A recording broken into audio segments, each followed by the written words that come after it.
جیسے عبداللہ بن مسعود بیان کرتے ہیں میں نے نبی کریم صلی اللہ علیہ وسلم سے پوچھا کون سا عمل اللہ تعالیٰ کو سب سے زیادہ محبوب ہے، تو رسول اللہ صلی اللہ علیہ وسلم نے فرمایا نماز اس کے وقت پر ادا کرنا۔ میں نے پوچھا پھر کون سا عمل؟ آپ نے فرمایا والدین کے ساتھ نیکی کرنا۔ پھر میں نے پوچھا پھر کون سا عمل؟ رسول اللہ صلی اللہ علیہ وسلم نے فرمایا اللہ کے راستے میں جہاد کرنا۔ یعنی یہ والدین کے ساتھ نیکی کرنا، یہ جہاد سے بھی آپ صلی اللہ علیہ وسلم نے افضل بتایا۔ اسی طرح سیدنا ابو ہریرہ رضی اللہ تعالیٰ عنہ بیان کرتے ہیں کہ ایک شخص رسول اللہ صلی اللہ علیہ وسلم کی خدمت میں حاضر ہوا اور عرض کی کہ اللہ کے رسول میرے حسن سلوک کا سب سے زیادہ حقدار کون ہے؟ آپ نے فرمایا تمہاری ماں۔ اس نے پوچھا پھر کون؟ آپ نے فرمایا تمہاری ماں۔ اس نے پوچھا پھر کون؟ آپ صلی اللہ علیہ وسلم نے پھر فرمایا تمہاری ماں۔ اس نے پوچھا پھر کون؟ آپ نے فرمایا پھر تمہارا باپ۔ یعنی ماں کو آپ صلی اللہ علیہ وسلم نے 3 بار فرمایا کہ یہ تمہارے حسن سلوک کی زیادہ حقدار ہے۔ حسن سلوک کے معاملے میں ماں کا زیادہ ہے، باقی اور چیزوں پہ والدین کے حقوق میں الگ ہے، والدین باپ کا الگ حق ہے، ماں کا الگ حق ہے۔ تو یہ سب سے پہلے ذوی القربہ والیتامى اور یتیموں پہ، یتیم وہ جو نابالغ ہو اور جس کا باپ کا انتقال ہو جائے، بالغ ہونے کے بعد یتیمیں نہیں رہتی، یتیم اس وقت تک جب تک وہ بالغ نہ ہو جائے۔ یتیم پر مال خرچ کرنا اس کے اللہ تبارک اللہ کے رسول نے بڑی فضیلت بیان کی ہے، کیا قرآن میں بھی ہے، اللہ نے بھی فرمایا، ہم پڑھتے ہیں نا سورہ دہر میں وَيُطْعِمُونَ الطَّعَامَ عَلَىٰ حُبِّهِ مِسْكِينًا وَيَتِيمًا وَأَسِيرًا، وہ کھانا کھلاتے ہیں اس کی محبت اور مسکین اور یتیم اور قیدی کو۔ اس طرح سیدنا سہل بن سعد فرماتے ہیں رسول اللہ صلی اللہ علیہ وسلم نے فرمایا میں اور یتیم کی کفالت کرنے والا جنت میں اس طرح ہوں گے، پھر آپ نے شہادت کی انگلی اور بیچ کی انگلی کی طرف اشارہ کیا، یعنی اتنے قریب ہوں گے جو یتیم کی پرورش کرے گا۔ یتیم کے مال کے لیے اس کو کھلائیں، اس کی پرورش کریں، اس کو اچھا کھلائیں، اچھا پہنائیں،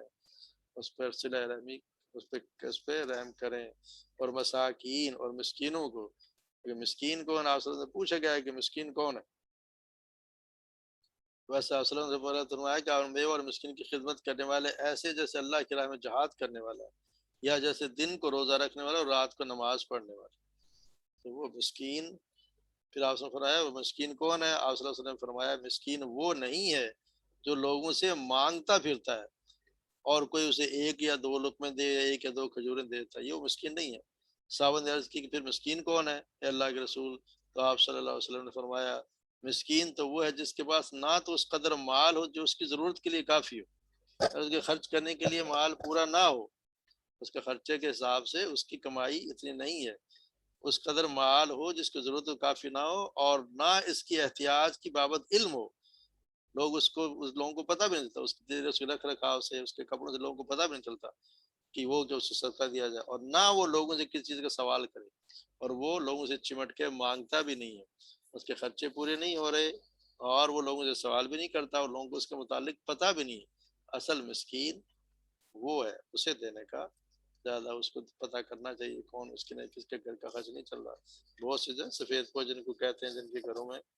مشکل سے گزارا ہوتا ہے، وہ مسکین۔ وہ اپنے سبیل کے لیے آپ صلی اللہ علیہ وسلم سے ایک آدمی نے سوال، آپ صلی اللہ علیہ وسلم نے ایک آدمی کے سوال کے جواب میں فرمایا بے شک یہ مال بھی خوشگوار اور دل پسند ہے، تو مسلمان کا وہ مال کتنا اچھا ہے جس مال سے وہ مسکین، یتیم اور مسافر کو دیتا رہتا ہے۔ مسافر پہ بھی خرچ کرنے کی آپ صلی اللہ علیہ وسلم نے ترغیب دی، اور اللہ بھی کہہ رہا ان پہ خرچ کرو۔ والسائلین وفی الرقاب، اور مانگنے والوں کو، اور پھر رقاب اور گردن چھڑانے والے، یعنی جو اس زمانے میں تو غلام ہوا کرتے تھے، آج کل غلام تو نہیں ہے۔ اگر اس کے یہ ہو سکتا ہے کہ اگر کوئی شخص ناجائز کہیں جیل میں پھنسا ہو، اس کو چھڑانے کے لیے، اس کی ضمانت کے لیے اگر کوئی پیسہ دیا جائے، اس کو چھڑانے کا کام کیا جائے، تو وہ اس میں خرچ کیا جا سکتا ہے۔ ویسے آپ صلی اللہ علیہ وسلم نے فرمایا کہ جو شخص کسی مسلمان غلام کو آزاد کرے تو اللہ اس غلام کے جسم کے ہر عضو کی آزادی کے بدلے آزاد کرنے اور جسم کے بھی ایک ایک عضو کو دوزخ سے بچائے گا۔ پھر آج تک تو پورا غلام کا تو تصور ہے نہیں، ختم ہو گیا۔ چلیں شکر اللہ کا۔ پھر آپ نے ایک اور اللہ نے اسے بتایا وقام الصلاۃ، اور قائم کرتے ہیں نماز، نماز کو قائم کرنے کہا گیا ہے، یعنی نماز قائم کرنے سے مراد نماز کو وقت سے پڑھا جائے، سنت کے مطابق ادا کیا جائے، اور خشوع و خضوع سے پڑھا جائے، دھیان دے کہ ادھر ادھر نہ دیکھے، خشوع و خضوع سے سمجھ کے پڑھیں تو زیادہ بہتر، اور مردوں کے لیے با جماعت نماز پڑھی جائے، یہ اقام الصلاۃ و آت الزکوٰۃ، وہ زکوٰۃ ادا کرتا ہے، والموفون بعہدہم اذا عہدوا، اور وہ پورے کرنے والے ہیں اپنے عہد کو جب بھی کوئی عہد وہ کرتے ہیں، یعنی عہد جب بھی کوئی کرتے ہیں تو اس کو پورا کرتے ہیں، یہ بھی ان کی ایک صفت ہے، یہ آتی ہے ان میں جو نیکی، اصل میں نیکی وہ ہے، اگر یہ کرتا تو نیک کر رہا ہے۔ اور یہ اللہ آپ صلی اللہ علیہ وسلم نے جیسے بتایا منافقی، آپ صلی اللہ علیہ وسلم نے منافق کے بارے میں کہ جس شخص میں وہ 4 باتیں ہوں گی وہ خالص منافق، جس شخص میں ان میں سے ایک بات بھی ہو تو اس میں نفاق کی خصلت ہوگی، جب تک اسے چھوڑ نہیں دیتا، تو خصلت آپ نے فرمایا جب امانت دار بنایا جائے تو امانت میں خیانت کرے، بات کرے تو جھوٹ بولے، جب عہد کرے تو عہد شکنی کرے، اور جب لڑائی کرے تو بد کلامی کرے، یہ منافق کی 4 نشانیاں، ان میں سے اگر کسی ایک بھی ہے تو اتنا ہی وہ اس کو جب تک چھوڑ نہ دے تو سمجھے کہ اس میں بھی ایک منافق کی ایک صفت پائی جاتی ہے، تو یہ وہ عہد کو پورا نہیں کرتے، جبکہ آپ صلی اللہ علیہ وسلم نے فرمایا کہ عہد شکن کے لیے قیامت کے دن ایک جھنڈا نصب کیا جائے گا، پھر پکارا جائے گا کہ فلاں بن فلاں کی عہد شکنے کا نشان ہے، پھر اس کا نام لے کے بتایا جائے کہ فلاں اس کا بیٹا، فلاں کا بیٹا یہ عہد شکنے کا یہ جھنڈا ہے اس کا، یہ عہد شکنے کیا کرتا تھا، تو کس سے وعدہ کہیں تو وہ پورا کرنا چاہیے۔ پھر آگے صرف صابرین بالباسائی، بس اور صبر کرنے والے ہیں، فی الباسائی، باسائی کس کو کہتے ہیں؟ تنگ دستی اور شدت کی فقر، یعنی بہت زیادہ فقیری، بہت زیادہ غربت، یہ ہے باسائی، والضرائی، ضرہ نقصان، بیماری، یہ ہوتی ہے ضرہ، وحین الباس، اور جنگ، لڑائی اور اس کی شدت، یہ حین الباس، اس میں صبر کرنے والے ہیں، یہ بھی ایک ان کی صفت ہے۔ یہ صابرین کی، صبر کا تو پہلے انہوں نے پڑھا، بہت زیادہ آیا ہوا اس کا، اللہ تعالیٰ نے لقمان نے فرمایا یا بنیا اقم الصلاۃ وامر بالمعروف وانہ عن المنکر واصبر علی ما اصابک ان ذلک من عزم الامور، اے میرے چھوٹے بیٹے نماز قائم کر، نیکی کا حکم دے اور برائی سے منع کر، اور اس مصیبت پر صبر کر جو تجھے پہنچے، یقیناً یہ ہمت کے کاموں میں سے، ہر کسی کے بس کی بات نہیں کہ ذرا صبر کر لے، مگر یہ جو کرتے ہیں یہ بڑے ہمت کی بات ہے کہ وہ یہ کام کریں۔ اس کے بعد اللہ تعالیٰ نے کہا کہ یہ وہ لوگ ہیں، اولئک الذین صدقوا، یہی وہ لوگ ہیں جو جنہوں نے سچ کہا، سچ کہنے والے ہیں، واولئک هم المتقون، یہی وہ لوگ ہیں متقون جو بچنے والے ہیں، پرہیزگار ہیں، یہی وہ لوگ ہیں جو پرہیزگار ہیں، بچنے والے ہیں۔ پھر آگے قصاص کا بدلہ، جیسے کسی کو قتل کر دیا جائے تو اس کے بدلہ میں اس کے کیا کرنا چاہیے۔ پہلے زمانے میں، اس زمانے میں تو یہ ہوتا تھا کہ ایک اگر آدمی کو قتل کر دیا، اور اگر کوئی معزز آدمی بڑے کو قتل کر دیا تو پورے کے پورے قبیلے کو قتل کر دیتے تھے، یا ایک آدمی کے بدلے میں بہت سارے لوگوں کو قتل کر دیتے تھے، یا اگر غلام کو قتل کر دیا تو اگر کسی بڑے آدمی کو قتل کر دیا یا غلام کو قتل کر دیا تو اس کے بدلے میں اس کو نہیں قتل کر دیتے، کسی اس غلام کو ہی قتل کر دیتے، یا غلام نے قتل کر دیا اس کے مالک کو قتل کر دیتے، بہت ہی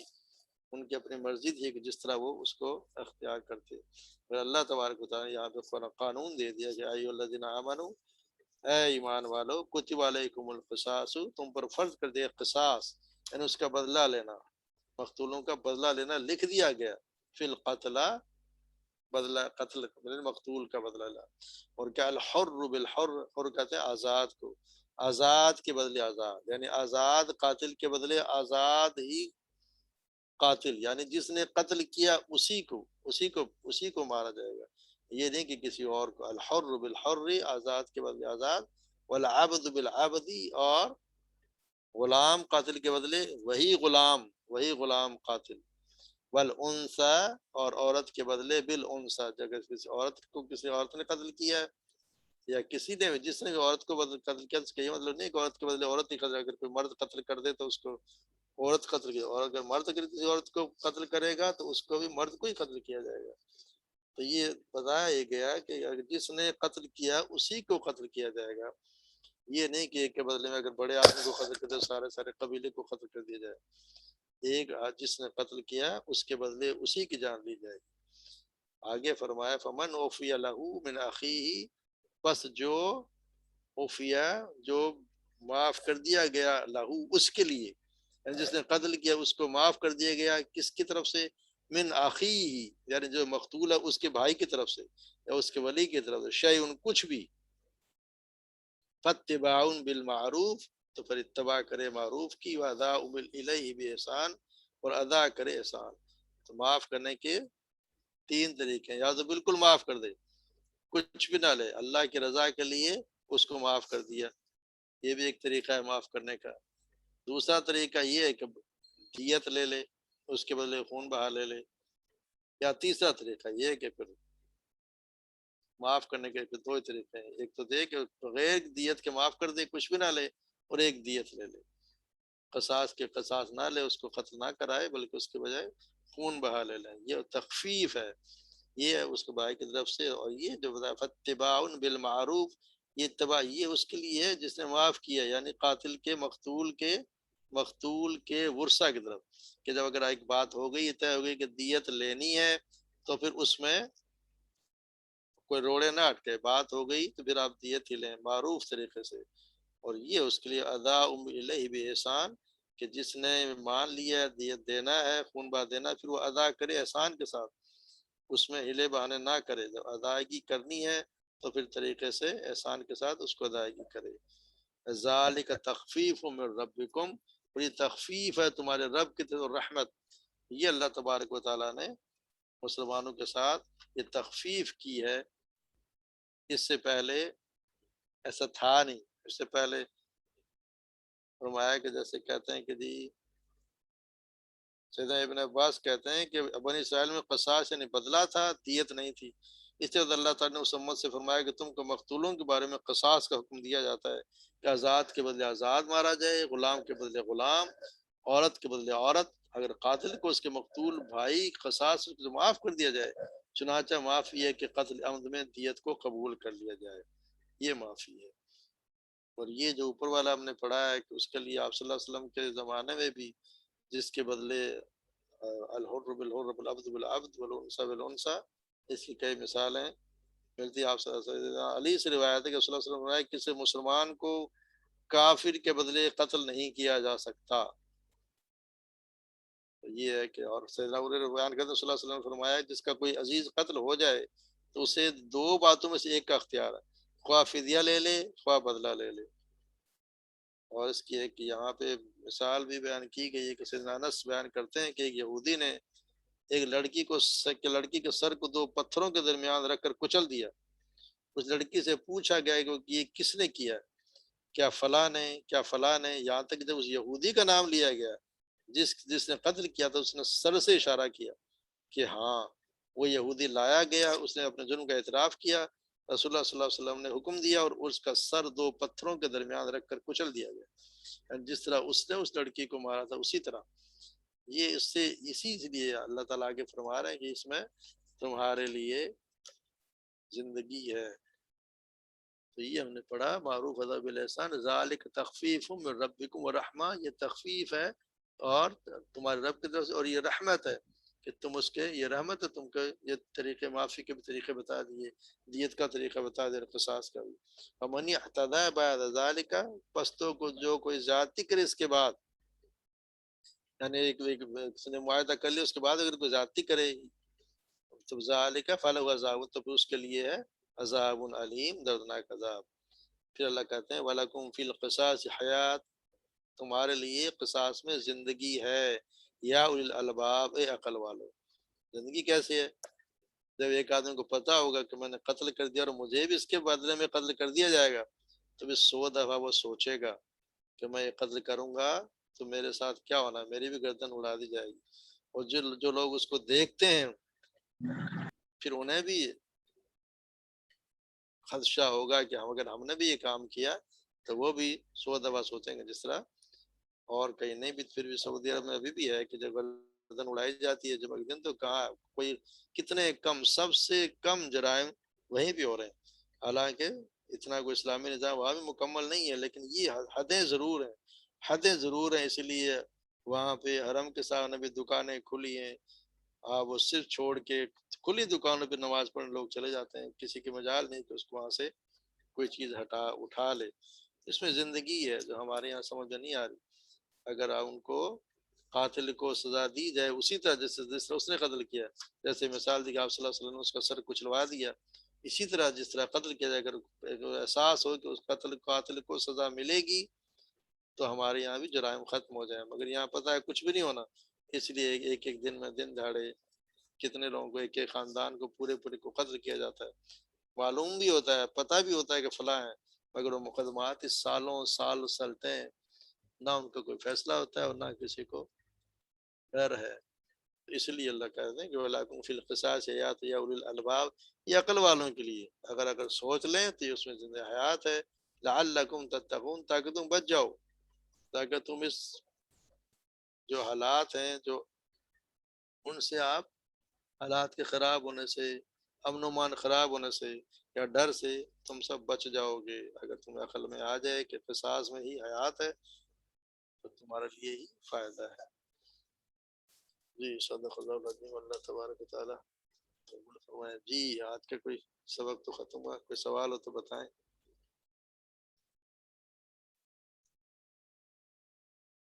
پھر اس کے کیا اگلا کیا کرنا ہے؟ ایک تو چل رہا ہے آج کل